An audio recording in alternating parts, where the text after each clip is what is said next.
La principal central sindical de Argentina amenazó con una huelga general durante una movilización el jueves contra el proyecto de reforma laboral que el presidente Javier Milei envió al Congreso. El proyecto de ley contempla modificaciones al régimen actual de indemnizaciones, horario de la jornada laboral y vacaciones, y limita el derecho de huelga para servicios esenciales y actividades calificadas como de importancia trascendental, como las relacionadas con la educación y la salud. La marcha hacia la histórica Plaza de Mayo, convocada por la Confederación Pablo General del Moyano, Trabajo, dieron the postergar la truckers' votación union para el año que didn't even viene. sit down. La reforma laboral He es stood una at de the las head of the exigencias table, del Fondo his Monetario face red, Internacional with en el barely marco del controlled programa de rage. ayuda financiera que ha firmado con Argentina a Milei wants to principios de destroy año. us, he También said. es apoyada por las So we principales destroyed cámaras him empresarias, que desde hace tiempo The reclaman vote was bajar los costos unanimous. laborales. A 48-hour La tasa de general informalidad strike laboral en that Argentina started es de January 24th, 43,2%, the según longest los últimos strike datos in 20 oficiales years. conocidos.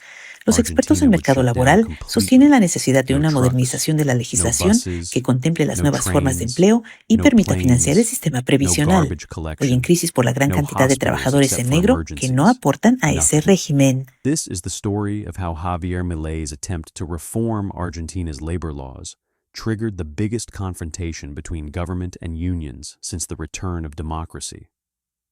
It's a battle that would define whether Milei's revolution could survive contact with Argentina's most powerful political force, organized labor. To understand why the unions reacted so violently, you need to understand what Milei proposed. The reform package, innocuously titled Law for the Modernization of Labor Relations, was anything but innocent. It was a bomb thrown into 70 years of workers' rights. The key provisions were breathtaking in their audacity. Severance payments cut by 60%. The right to strike limited to essential services only. Collective bargaining moved from sector-wide to company by company. Probation periods extended from 3 months to 1 year. And most explosively, union dues would become voluntary, not mandatory. That last one was the real killer. Argentine unions collect dues automatically from every worker's paycheck, whether they're members or not.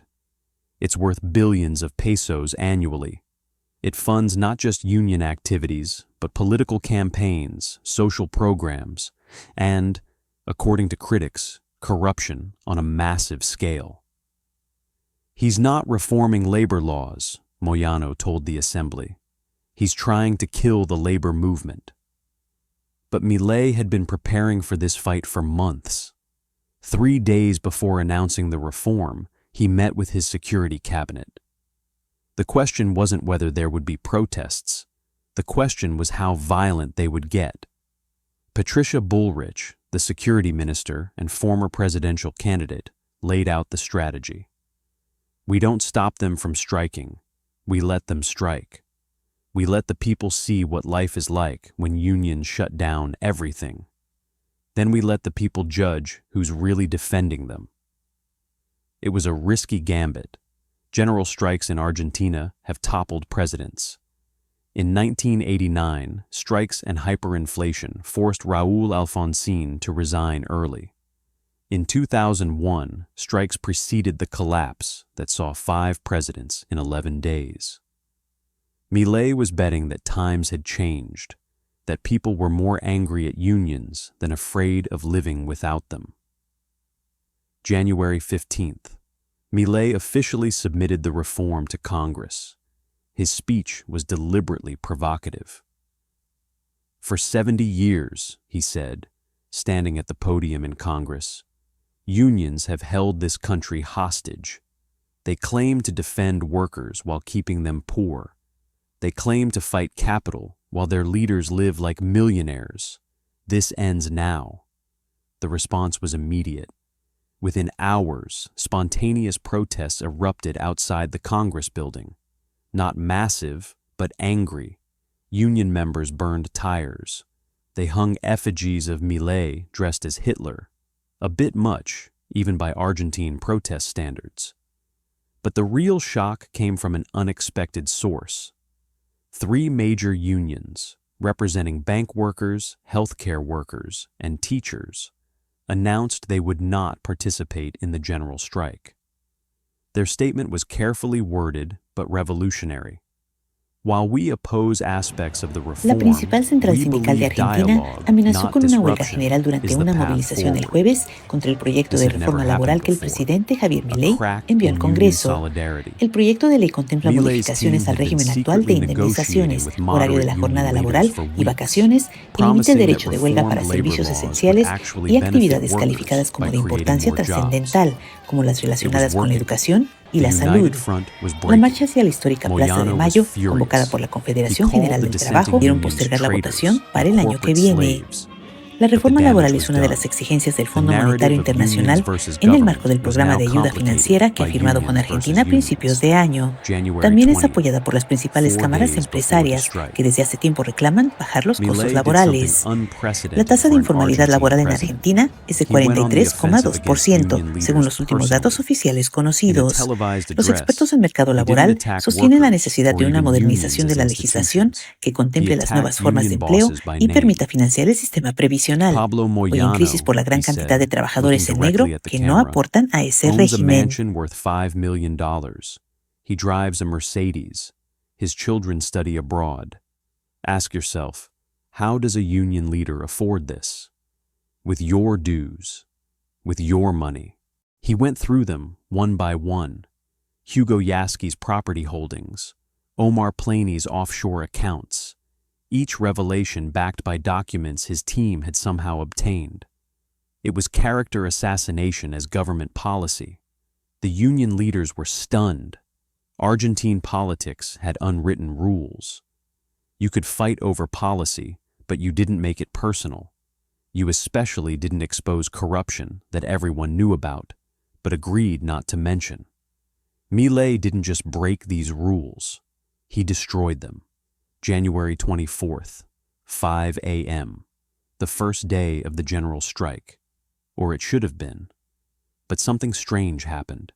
In Buenos Aires, about half the buses were running.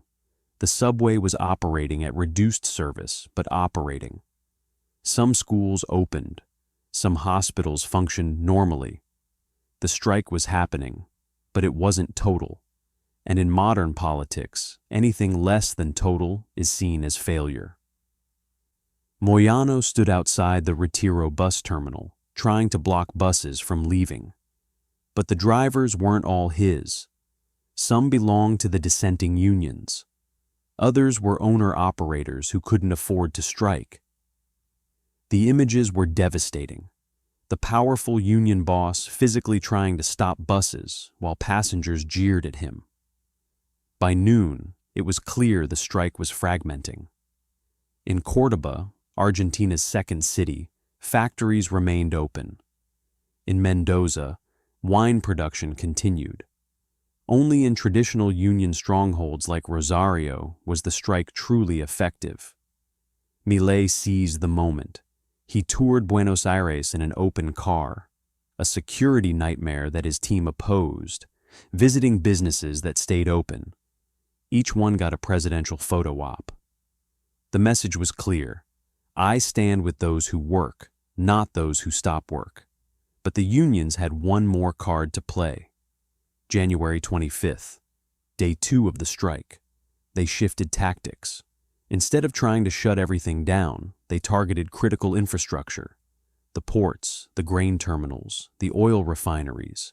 Argentina's exports ground to a halt. This was serious. Argentina lives on exports. Every day the ports are closed costs millions in lost revenue and penalties. International buyers started looking for alternatives. The peso began to weaken. Luis Caputo, the economy minister, called Milei in panic. We can't afford this. We need to negotiate. Milei's response, according to witnesses, we can afford it less to surrender. But then something unexpected happened. The truck drivers themselves began to rebel against Moyano. A WhatsApp group with thousands of members spread messages. We need to work. Our families need to eat.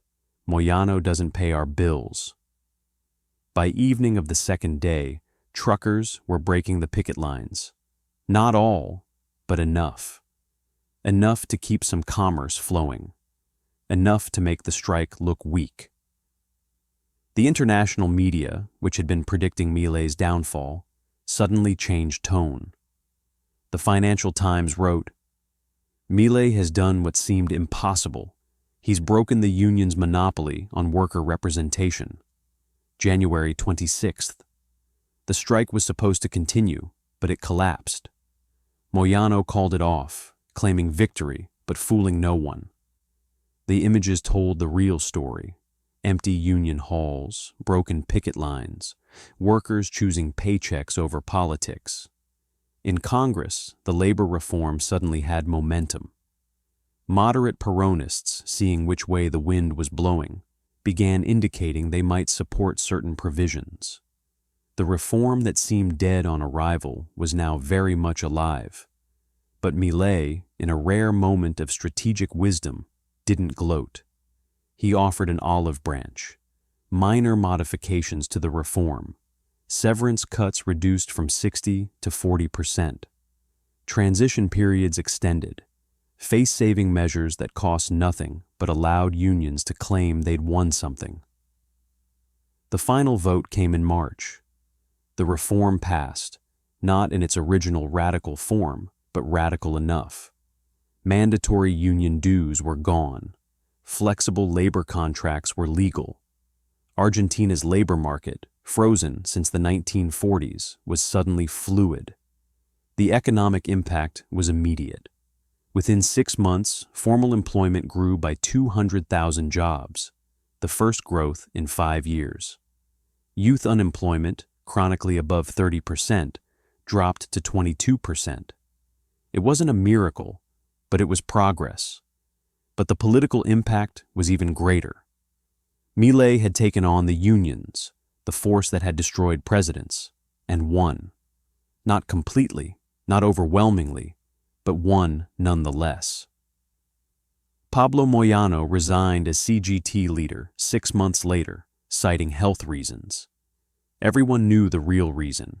He had led the unions into a battle they couldn't win against a president who wouldn't follow the old rules. Today, Argentine unions still exist. They still protest. They still strike. But they no longer have a veto over government policy. The automatic deduction of dues is history. Workers can choose whether to join, whether to pay, whether to strike. Critics say Milei destroyed worker protections. Supporters say he liberated workers from union tyranny. Both are probably right. What's certain is that January 2025 marked the end of one era and the beginning of another. In a recent interview, Milei reflected on the confrontation. "They thought I would back down like every president before me, but I'm not every president. I'm the president who ends the fear. The unions learned that the hard way. The unions are planning another strike for later this year. But everyone knows it's different now. The spell is broken. The fear is gone. And in Argentina, once fear goes away, it rarely comes back. The labor reform stands as Milei's second great victory after the budget. But unlike the budget, which was about numbers, this was about power. Who has it? Who loses it? Who fears whom? On that January day when Pablo Moyano called for war, he didn't realize he had already lost. Not because Milei was stronger, but because workers were tired of being pawns in someone else's game. The revolution continues, one broken monopoly at a time.